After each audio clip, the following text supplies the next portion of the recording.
عمل کر گزرنے کا ذکر ہے۔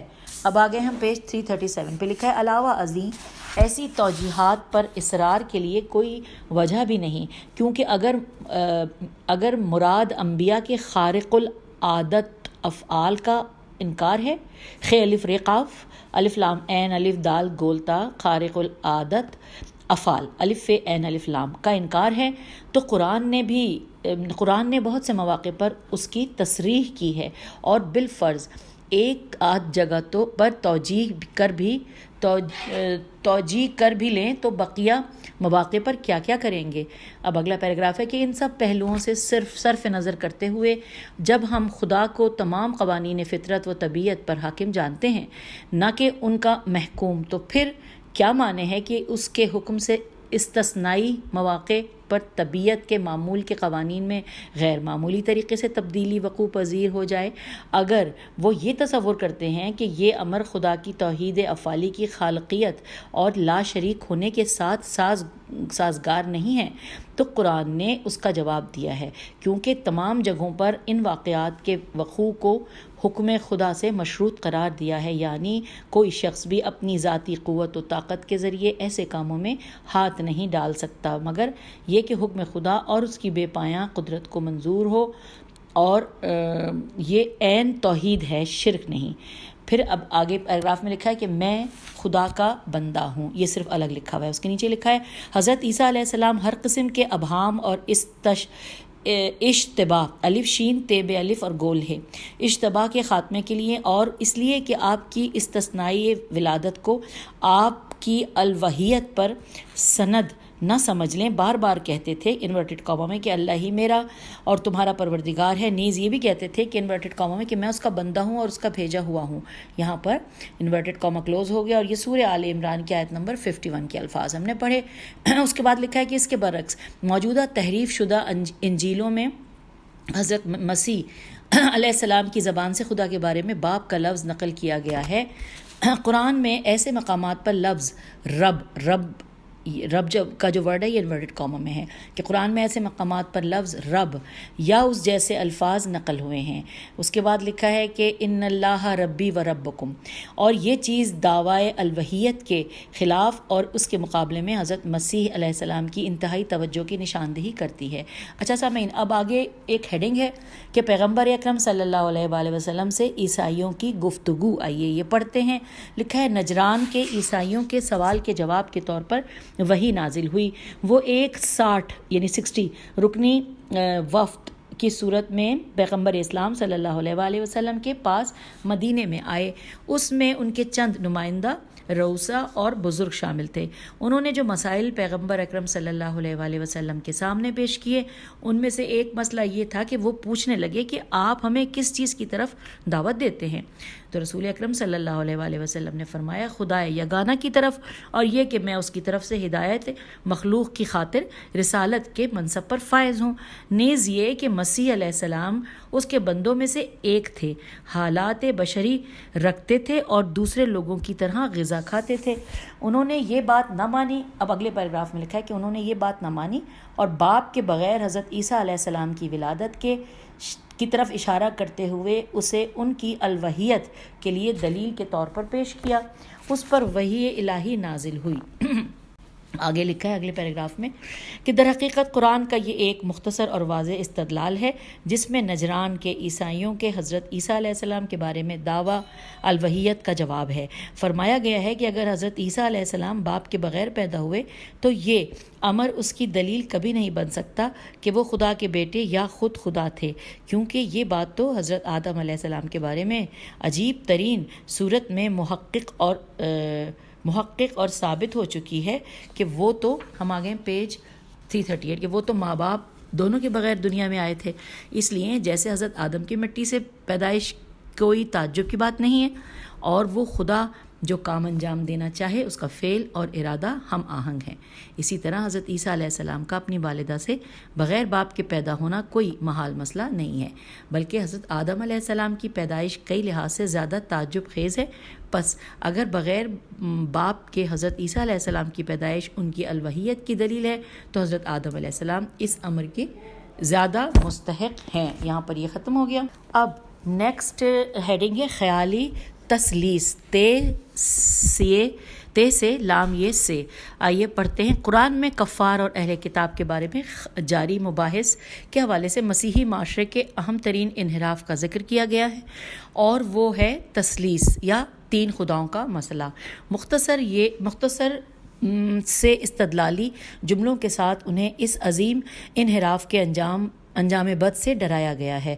قرآن پہلے انہیں خطرے سے آگاہ کرتے ہوئے کہتا ہے انورٹڈ کاما اپنے دین میں غلو کی راہ نہ چلو اور حق کے علاوہ خدا کے بارے میں کچھ نہ کہو۔ یہ انورٹڈ کاما یہاں کلوز ہو گیا۔ یہ سورہ نساء کی آیت نمبر 171 کا حصہ ہے۔ پھر لکھا ہے کہ تثلیث اور الوہیت مسیح علیہ السلام کا ابطال الف بے تو الف لام، اس سلسلے میں چند نکات پیش خدمت ہیں۔ آئیے وہ جو نکات اس میں بیان کیے گئے ہیں وہ بھی میں آپ کو بتا دوں کہ وہ کتنے نکات ہیں۔ وہ 4 نکات ہیں، نہیں 1 2 3 جی بالکل 4 نکات ہیں، جو کہ تثلیث اور الوہیت مسیح علیہ السلام کا ابطال، اس کے سلسلے میں 4 نکات ہیں۔ میں پہلے آپ کو ان کے نام بتا دیتی ہوں، پھر ان کے بارے میں تفصیل پڑھیں گے۔ پہلا ہے عیسیٰ علیہ السلام مریم کے بیٹے ہیں، دوسرا ہے عیسیٰ علیہ السلام خدا کے رسول ہیں، تیسرا ہے عیسیٰ علیہ السلام خدا کا کلمہ ہے، اور چوتھا ہے عیسیٰ علیہ السلام روح ہیں۔ یہ 4 پوائنٹس ہیں۔ اب ان کے بارے میں آئیے تفصیل سے جانتے ہیں۔ پہلا کہ عیسیٰ علیہ السلام مریم کے بیٹے ہیں۔ لکھا ہے قرآن حکیم میں عیسیٰ علیہ السلام کا نام ان کی والدہ کے نام کے ساتھ 16 مرتبہ یعنی 16 ٹائمز آیا ہے، یعنی انورٹڈ کاما میں یہ بات آ رہی ہے کہ عیسیٰ علیہ السلام صرف مریم کے بیٹے ہیں۔ یہ انورٹڈ کاما یہاں کلوز ہو گیا۔ اس پر لکھا ہے کہ یہ اس بات کی نشاندہی ہے کہ مسیح علیہ السلام بھی دیگر انسانوں کی طرح رحم مادر میں رہے اور ان پر بھی جنین کا دور گزرا اور دیگر انسانوں کی طرح پیدا ہوئے، دودھ پیا اور آغوش مادری میں پرورش پائی، یعنی تمام بشری صفات ان میں موجود تھیں۔ لہٰذا کیسے ممکن ہے کہ ایسا شخص جو قوانین طبیعت اور عالم مادہ کا میم تے میم واو لام متمول و محکوم ہو، وہ خدائے ازلی و ابدی بن جائے؟ خصوصاً لفظ انما جو کہ قرآن میں آیا ہے وہ اس وہم کا جواب ہے کہ اگر عیسیٰ علیہ السلام کا باپ نہیں تو اس کا یہ معنی نہیں کہ وہ خدا کا بیٹا ہے، بلکہ وہ صرف اور صرف مریم سلام اللہ علیہ کا بیٹا ہے۔ اچھا جی، دوسرا جو نقطہ ہے ان 4 میں سے وہ یہ ہے عیسیٰ علیہ السلام خدا کے رسول ہیں۔ اب لکھا ہے کہ عیسیٰ علیہ السلام خدا کے فرستادہ اور رسول ہیں۔ رسول اللہ کا ورڈ انورٹڈ کاما میں لکھا ہے آگے کہ رسول اللہ عیسیٰ علیہ السلام کا یہ مقام اور حیثیت بھی ان کی الوہیت سے مناسبت نہیں رکھتا۔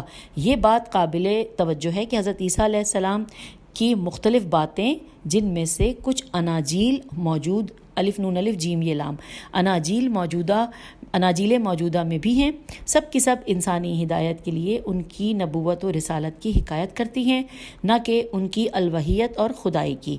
اب تیسرا نقطہ کیا بتایا تھا میں نے آپ کو کہ عیسیٰ علیہ السلام خدا کا کلمہ ہیں۔ آئیے پڑھتے ہیں۔ لکھا ہے عیسیٰ علیہ السلام خدا کا کلمہ ہے جو مریم سلام اللہ علیہا کی طرف القا ہوا، الف لام قاف الف اور حمزہ، القا ہوا۔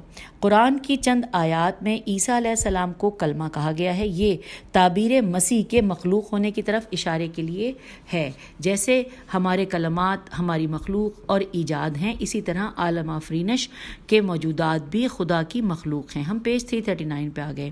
لکھا ہے نیز جیسے ہمارے کلمات ہمارے اندرونی اسرار کا مظہر ہوتے ہیں اور ہمارے جذبات و صفات کے ترجمان ہوتے ہیں، اسی طرح مخلوقات عالم بھی خدا کی صفات جمال و جلال کو واضح کرتی ہیں۔ یہی وجہ ہے کہ آیات قرآنی میں متعدد مقامات پر تمام مخلوقات کے لیے لفظ کلمہ استعمال کیا گیا ہے۔ اور یہ تفصیلات جو ہم نے جانی ابھی پڑھی ہیں وہ ہے اس کے بارے میں حاشیے میں لکھا ہے کہ مثلا سورہ کہف کی آیت نمبر 109 میں اور سورہ لقمان کی آیت نمبر 29 میں، مطلب یہ کہ ہم ان سوروں میں جا کے دیکھیں تو ہمیں یہ بات سمجھ میں آ جائے گی۔ آگے اسی کے آگے بھی لکھا ہے کہ البتہ یہ کلمات آپس میں مختلف ہیں، بعض بہت اہم اور بلند ہیں اور بعض نسبتاً معمولی اور کمتر ہیں۔ حضرت عیسیٰ علیہ السلام آفرینش کے لحاظ سے خصوصیت کے ساتھ مقام رسالت کے علاوہ یہ امتیاز بھی رکھتے تھے کہ وہ بغیر باپ کے پیدا کیے گئے۔ اب چوتھا اور آخری نقطہ کہ عیسیٰ علیہ السلام روح ہیں، ریواو ہے، روح ہیں۔ جنہیں خدا نے پیدا کیا ہے۔ یہ تعبیر قرآن حکیم میں حضرت آدم علیہ السلام کے بارے میں بھی آئی ہے۔ یہ والی جو تعبیر ہے وہ لکھا ہے کہ قرآن میں حضرت آدم علیہ السلام کے بارے میں بھی آئی ہے۔ ایک معنی کے لحاظ سے تمام نوع انسانی کے بارے میں ہے۔ یہ اس روح کی عظمت کی طرف اشارہ ہے جسے خدا نے دیگر انسانوں میں عموماً اور حضرت مسیح علیہ السلام اور باقی انبیاء میں خصوصیت سے پیدا کیا ہے۔ علاوہ ازیں یہ امر تعجب خیز ہے کہ عیسائی حضرات والد کے بغیر حضرت عیسیٰ علیہ السلام کی ولادت کو ان کی الوہیت کی دلیل قرار دیتے ہیں، حالانکہ وہ بھول جاتے ہیں کہ حضرت آدم علیہ السلام ماں اور باپ دونوں کے بغیر پیدا ہوئے۔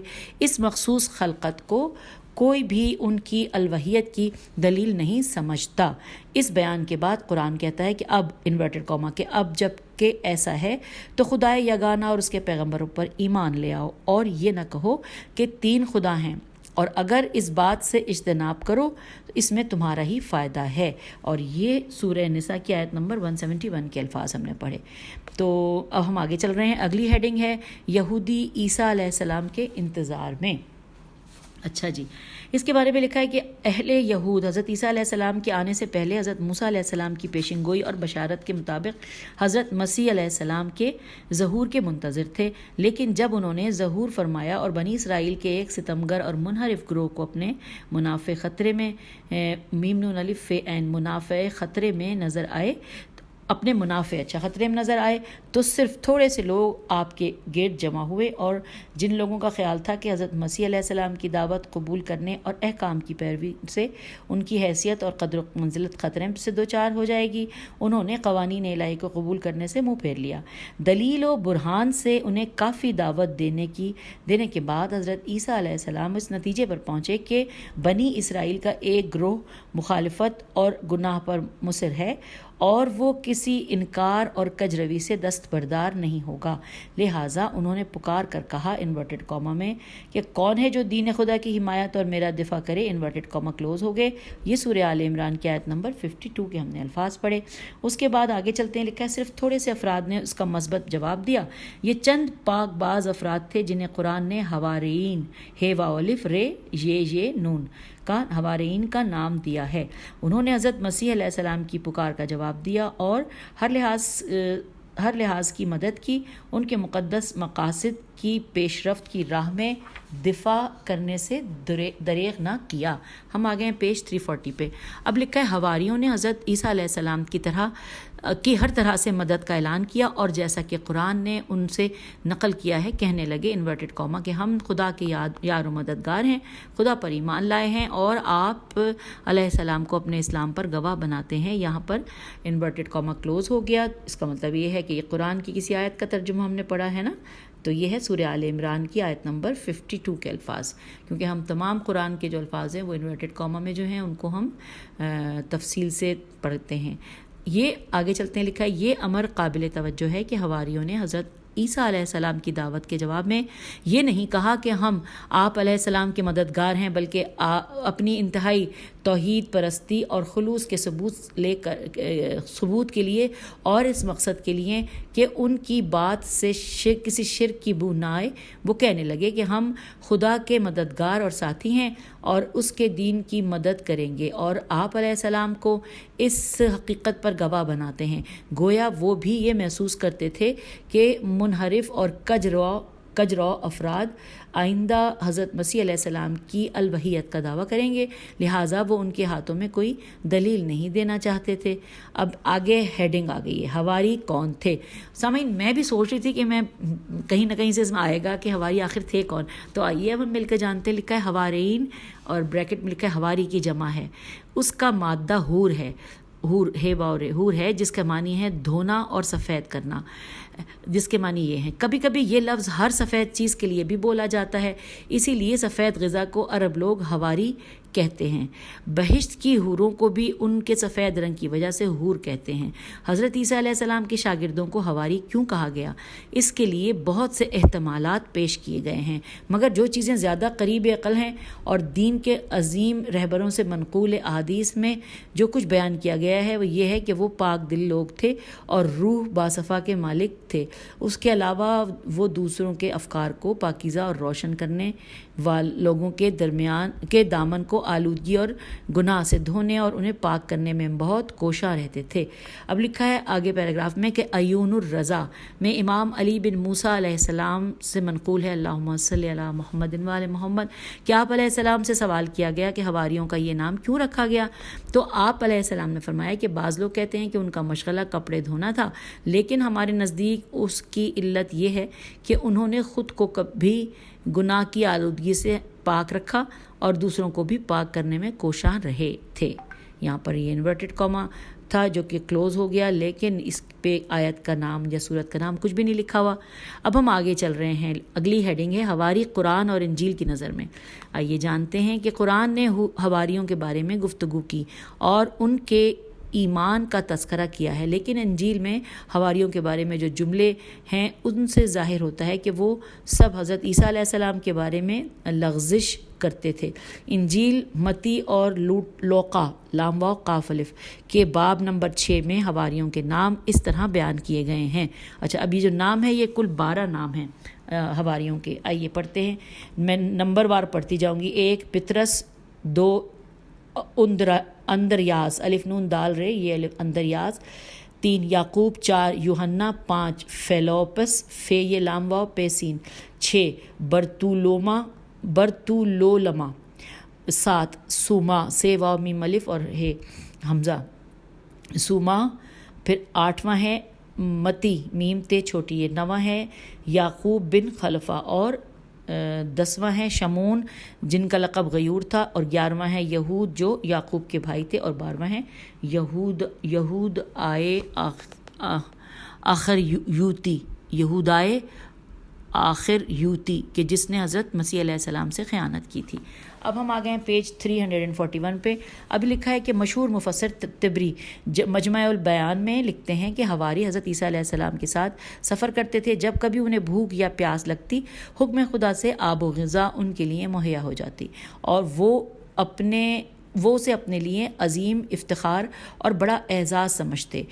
وہ حضرت عیسیٰ علیہ السلام سے پوچھتے کہ کیا ہم سے بڑھ کر بھی کوئی افضل و بالا تر ہے؟ تو وہ کہتے کہ ہاں، وہ شخص تم سے افضل ہے کہ جو اپنے ہاتھ سے کماتا ہے اور اپنی کمائی کھاتا ہے۔ اس کے بعد وہ لوگ جو لوگوں کے کپڑے دھوتے ہیں اور اس کام سے اجرت لیتے تھے، تو یوں عملاً انہوں نے یہ سب لوگوں کو درس دیا کہ کام اور کوشش کرنا کوئی ننگو آر نہیں ہے۔ اگلے پیراگراف میں لکھا ہے کہ حضرت مسیح علیہ السلام کی دعوت قبول کر لینے کے بعد حواریوں نے ان کا ساتھ دیا، ان کی مدد کی اور انہیں اپنے ایمان پر گواہ بنا لیا۔ پھر بارگاہ الہی کی طرف متوجہ ہوئے اور اپنا ایمان پیش کیا اور کہنے لگے کہ پروردگار، جو کچھ تو نے بھیجا ہے ہم اس پر ایمان لائے ہیں۔ اچھا، یہ جو بات ہے کہ پروردگار جو کچھ تو نے بھیجا ہے، یہ انورٹڈ کاما میں ہے اور ہم اس پہ ایمان لائیں یہاں تک، اور یہ ہے سورہ آل عمران کے آیت نمبر 53 کا حصہ۔ اس کے بعد لکھا ہے آگے کہ لیکن ایمان کا چونکہ دعویٰ ہی کافی نہیں تھا، اس لیے ساتھ ہی آسمانی احکام پر عمل کرنے اور پیغمبر خدا حضرت عیسیٰ علیہ السلام کی پیروی کا ذکر کرنے لگے اور کہنے لگے کہ انورٹڈ کاما میں کہ ہم نے تیرے بھیجے ہوئے مسیح کی پیروی کی، اور یہ ہیں الفاظ سورہ آل عمران کی آیت 53 کے ہی۔ اس کے بعد لکھا ہے کہ اور یہ ہمارے ایمان راسخ کا زندہ ثبوت ہے۔ اس کے بعد انہوں نے تقاضا کیا کہ خدا ان کے نام شہادت دینے والوں اور گواہوں کے زمرے میں شمار کرے۔ یہ گواہ وہی لوگ ہیں جو اس دنیا میں امتوں کی رہبری کرتے ہیں اور قیامت میں لوگوں کے نیک و اعمال نہیں دوبارہ پڑھتے ہیں۔ اس کے بعد انہوں نے تقاضا کیا کہ خدا ان کے نام شہادت دینے والوں اور گواہوں میں کے زمرے میں شمار کرے۔ یہ گواہ وہی لوگ ہیں جو اس دنیا میں امتوں کی رہبری کرتے ہیں اور قیامت میں لوگوں کے نیک و بد اعمال کے گواہ ہوں گے۔ اچھا، اس کے آگے حواریوں پر مائدہ کے نزول کا واقعہ، آئیے یہ بھی پڑھتے ہیں۔ لکھا ہے قرآن ان نعمات کی طرف اشارہ کرتا ہے جو حواریوں یعنی حضرت عیسیٰ علیہ السلام کے نزدیکی اصحاب و انصار کو بخشی گئی ہیں۔ پہلے فرماتا ہے کہ اس وقت کو یاد کرو جب ہم نے حواریوں کی طرف وحی بھیجی کہ مجھ پر اور میرے بھیجے ہوئے مسیح پر ایمان لے آؤ، تو انہوں نے میری دعوت کو قبول کر لیا اور کہا کہ ہم ایمان لے آئے ہیں۔ خدا خدایا گواہ رہنا کہ ہم مسلمان ہیں اور تیرے حکم کے سامنے سر تسلیم خم کیے ہوئے ہیں۔ اس کے بعد مائدہ آسمانی کی نزول کے وقت معاہدہ میم الف حمزہ دال ہے، معاہدہ آسمانی کے نزول کے مشہور واقعے کی طرف اشارہ کرتے ہوئے کہتا ہے کہ مسیح کے اصحاب خاص نے حضرت عیسیٰ علیہ السلام سے کہا کہ کیا تیرا پروردگار ہمارے لیے آسمان سے غذا بھیج سکتا ہے، انورٹڈ کاما یہاں کلوز ہو گیا، اور یہ الفاظ ہے سورہ مائدہ کے آیت نمبر 112 کے۔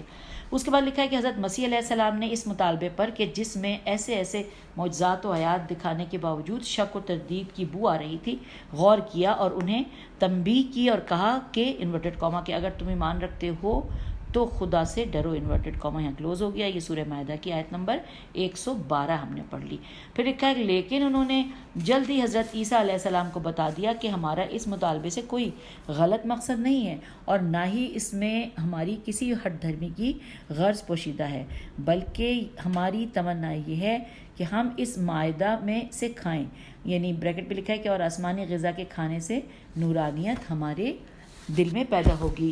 ہم آگے پیج 342 پہ، کیونکہ غذا مسلمہ طور پر روح انسانی پر اثر انداز ہوتی ہے، اس کے علاوہ ہمارے دلوں میں راحت پیدا ہوگی اور اطمینان حاصل ہوگا، اور یہ عظیم معجزہ دیکھنے سے ہم علم الیقین کی سرحد تک پہنچ جائیں گے اور یہ جان لیں گے کہ آپ نے جو کچھ ہم سے کہا ہے وہ سچ ہے، تاکہ ہم اس پر گواہی دے سکیں۔ یہاں پر انورٹڈ کاما کلوز ہو گیا۔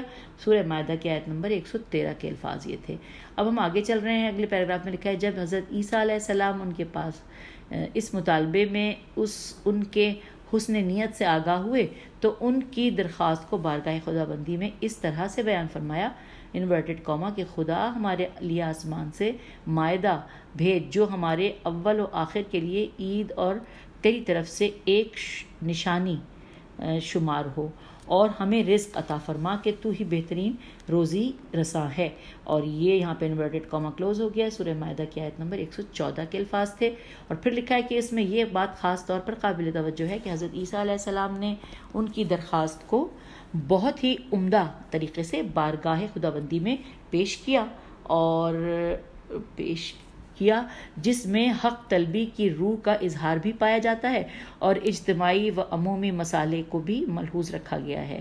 اب اگلے پیراگراف میں ہے کہ خداوند متعال نے اس دعا کو کہ جو حسن نیت اور خلوص کے ساتھ دل سے نکلتی تھی قبول کر لیا، اور ان سے فرمایا کہ انورٹڈ کاما میں کہ میں اس قسم کا مائدہ تم پر نازل کروں گا، لیکن اس بات پر بھی توجہ رہنی چاہیے کہ اس مائدے کے اترنے کے بعد تمہاری ذمہ داری سخت ہو جائے گی، اور اس قسم کا واضح معجزہ دیکھنے کے بعد جس شخص نے راہ کفر اختیار کی تو اسے ایسی سزا دوں گا کہ عالمین میں سے کسی کو ایسی سزا دی ہی نہیں ہوگی۔ اور یہ الفاظ ہیں سورہ مائدہ کی آیت نمبر 115۔